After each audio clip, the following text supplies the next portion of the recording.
वेठे बेई जहान कमाए, अज मिलाद शरीफ मल्हाए।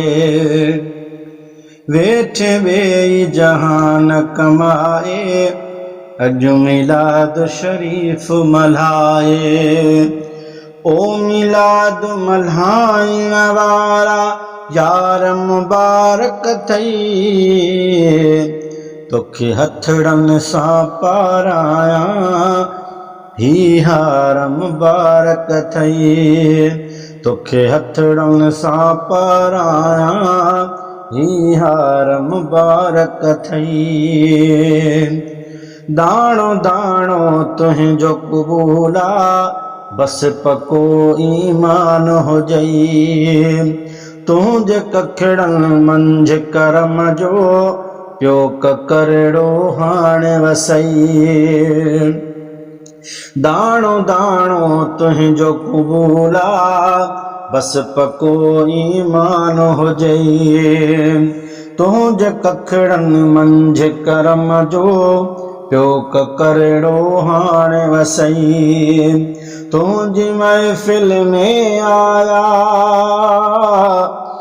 तुंहिंजी महफ़िल में आया सरकार मुबारक थई। तोखे हथड़न सां पाराया ही हार मुबारक थई। जंहिं पुराणे दौर में क्या सिर्फ़ को हर काज अंदर, खुद वठी तशरीफ़ अची विया हा मदीने जा दिलबर। खुद वठी तशरीफ़ अची विया हा मदीने जा दिलबर। सागी तरह क्यों आतो इज़हार मुबारक थई।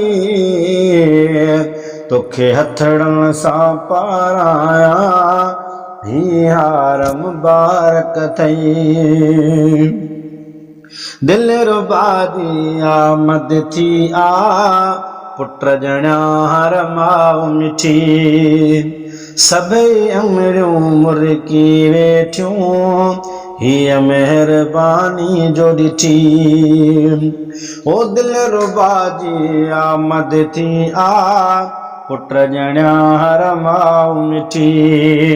सभई अमड़ियूं मुरकी वेठियूं हीअ मेहरबानी जो ॾिठी।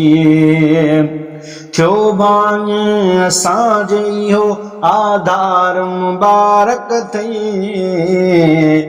तोखे हथड़न सां पाराया ही हार मुबारक थई। पई ॾिसे घर माई वेही शाम वारियूं जायूं अमां। मुस्तफ़ा जो वतन में आया दूर थी वियूं ॾुखायूं अमां। पई ॾिसे घर माई वेही शाम वारियूं जायूं अमां। मुस्तफ़ा जो वतन में आया दूर थी वियूं ॾुखायूं अमां। छो त ग़म लाहींदो छो त ग़म लाहींदो ग़मख़्वार मुबारक थई। तोखे हथड़न सां पाराया ही हार मुबारक थई। यार जी आमद जा वेही पियो ग़ज़लड़ा ठाहियां थो।